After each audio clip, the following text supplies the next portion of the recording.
¿Hasta dónde debemos llegar con la ciencia y la tecnología?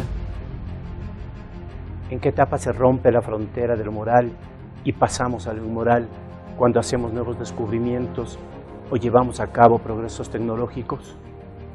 Estas y otras preguntas subyacen en los hallazgos y adelantos que la humanidad en su historia por ser mejor o por alcanzar mayores estados de bienestar se ha hecho y se sigue haciendo, pero más en aquellos momentos en que se develan las entrañas de una invención o de un avance médico. En la novela de Herbert George Wells, El hombre invisible, escrita por capítulos en la revista Pearson Magazine en 1897, los cuestionamientos éticos y morales son claros. Descubrí un principio general de pigmentos y refracción, tomando en cuenta que la visibilidad depende de la acción de la luz sobre los cuerpos visibles, donde un cuerpo o bien absorbe la luz, la refleja o la refracta, o bien hace todas estas cosas al mismo tiempo. El experimento principal consistía en colocar un objeto transparente, cuyo índice de refracción había que rebajar entre dos centros radiactivos de una vibración etérea.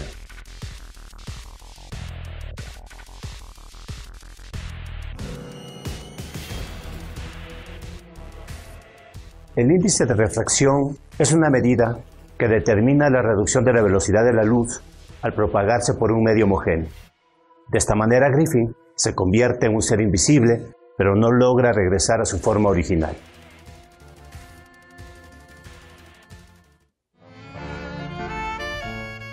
Este científico, que ha dedicado muchos años de su vida a la búsqueda de la invisibilidad, solo le interesará su circunstancia y el deseo de reconocimiento, e incluso roba dinero a su padre, caudal que no era de él. El progenitor, al no poder pagar la deuda, se suicida. Situación que no conmueve al investigador. Según él, tenía un objetivo superior. Fui a enterrar a mi padre, pero todos mis pensamientos se centraban en mi investigación, y no moví un dedo para honrar su memoria. La historia de Griffin es sumamente interesante porque implica la relación entre las emociones del investigador y su práctica científica.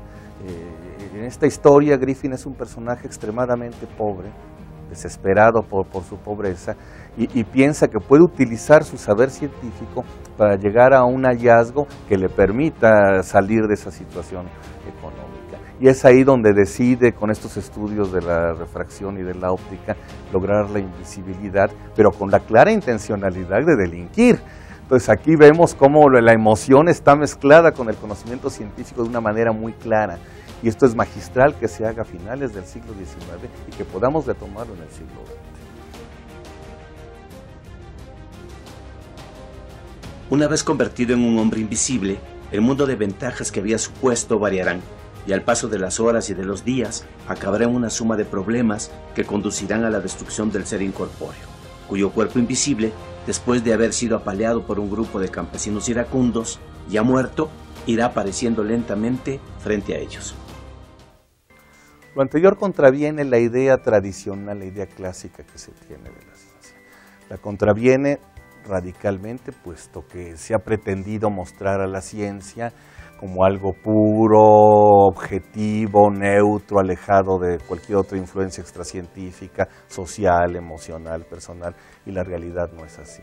El científico estadounidense Robert Merton planteaba que la ciencia se rige por un ethos, esta palabra que viene de la raíz griega de la que sale el término ética o etología, o sea, de una conducta, de un comportamiento, que debe basarse, según Merton, en el universalismo, que la ciencia es universal, el comunitarismo, que la ciencia es para todos, el escepticismo organizado, que es la duda de todo hasta tener la comprobación exacta, y el desinterés, o sea, que el científico debe ser desinteresado. Y esto es absolutamente inocente, ingenuo. La historia de la ciencia nos demuestra en muchísimos casos que esto no es así. No solo en el caso de una novela como la del hombre invisible, sino en casos históricos, como por ejemplo Pasteur, que tenía motivaciones ideológicas, religiosas, para en aras de combatir el evolucionismo, de erradicar la idea de la generación espontánea, no solo la idea científica. Entonces hay motivaciones particulares que se dan en circunstancias personales, históricas y sociales específicas que son determinantes en el desarrollo científico. Y en esta etapa de avance de los estudios sociales de la ciencia es muy importante conseguir que esta idea se transforme. En otro sentido, y muy diferente a las ambiciones egoístas del científico Griffin, planteadas por el escritor H.G. Wells, podemos citar al ruso Elias Mesnikov, que deseando demostrar la inmunidad que en el cuerpo humano producen los fagocitos, células de la sangre que eliminan bacterias nocivas para el organismo. Él y sus ayudantes no dudaban en ingerir gérmenes virulentos del cólera, en muchas ocasiones enfermando seriamente, e incluso uno de sus asistentes de nombre Yupelji falleció.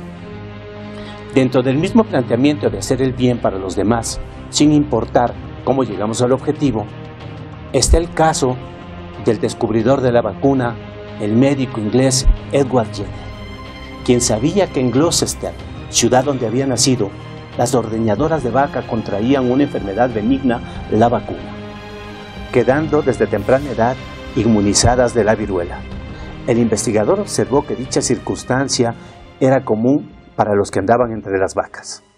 El 14 de mayo de 1796, el médico Jenner decidió comprobar sus teorías. Extrajo líquido de una ámpula de la mano de una de las ordeñadoras de leche que había enfermado de vacuna y se le inyectó a un niño de 8 años, sano, llamado James Phipps. El pequeño, como era obvio, sufrió de vacuna. 2 meses después, Jenner contagió al niño de viruela. Afortunadamente, no contrajo la enfermedad.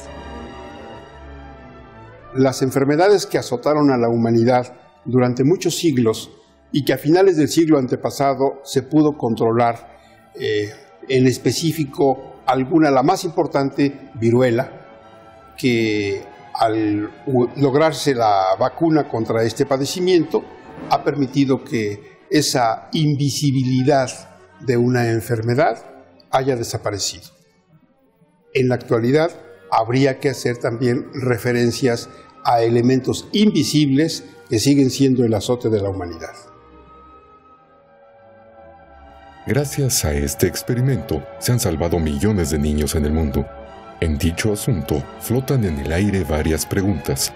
Si el niño no hubiera reaccionado positivamente y hubiera fallecido, ¿podríamos haberlo llamado un mártir de la ciencia y conocido su nombre? ¿La familia del niño James Phipps estaría consciente de lo que enfrentaría él? El médico debe tener características particulares para ser éticamente bueno. Estas características lo llevan primero a un fin que es el de curar, aliviar y siempre consolar al paciente. Estos 3 elementos los debe tener presentes para realizar una medicina humanística, tomando al paciente como persona, no como una enfermedad. Y esto lo vemos en la ética de Nicomaquia, que Aristóteles ya mencionaba hace muchos años, en donde participan 2 elementos.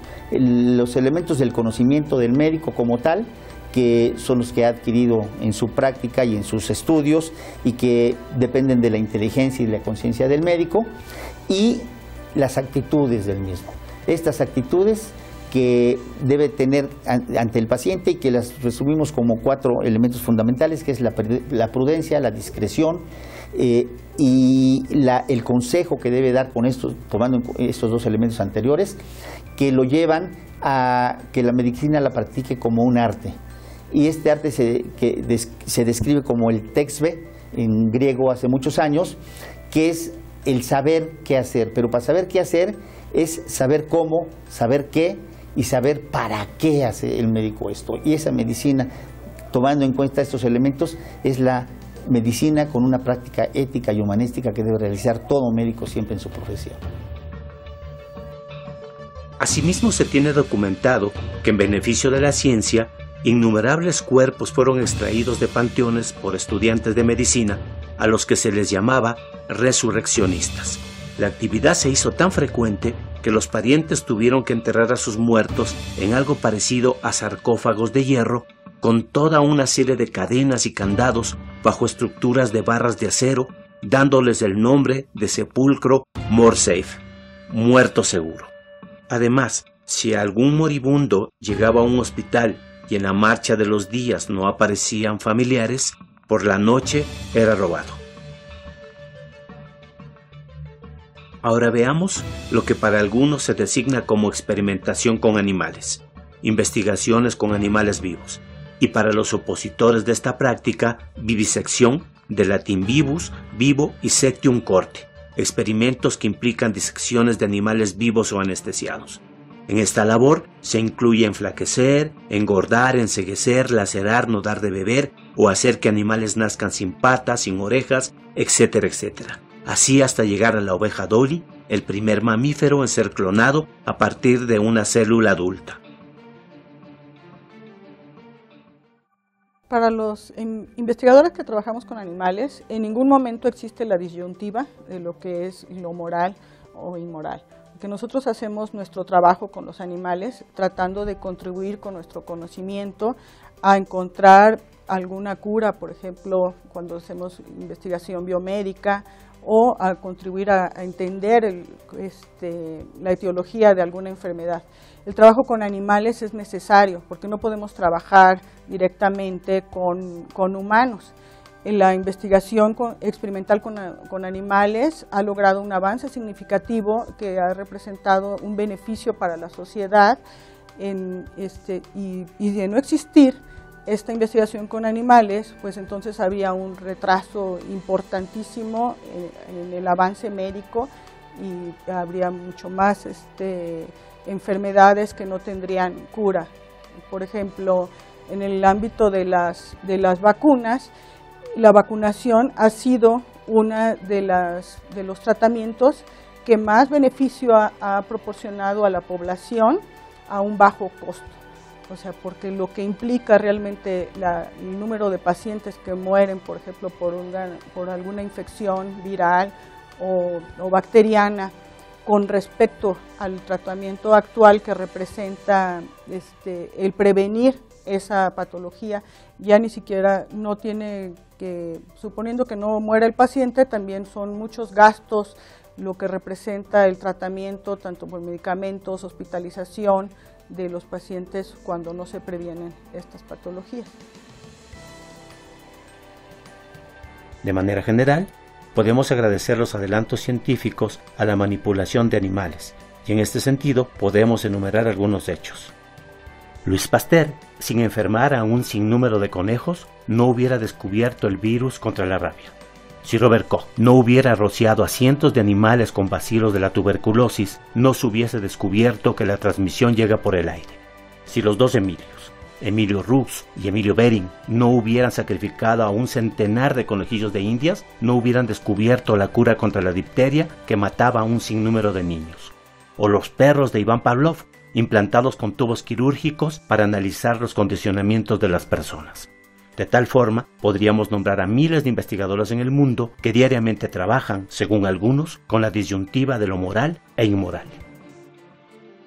La novela se escribe en 1897 y ya desde los 60, desde 1860, se empezó a trabajar con ondas, entender a la luz como algo que implica ondas y que implica el efecto de campos, o sea, los campos de Faraday son estudiados por James Clerk Maxwell para ecuacionarlos, para matematizarlos por medio de ecuaciones diferenciales y con esto tratar de entender cuál es el fenómeno de la luz.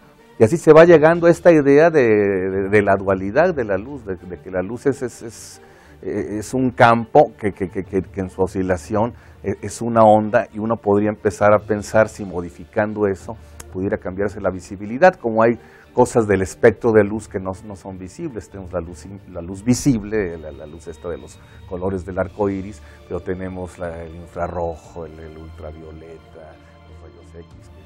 Esta novela es muy importante porque nos permite revelar la relación estrechísima entre la literatura y la ciencia.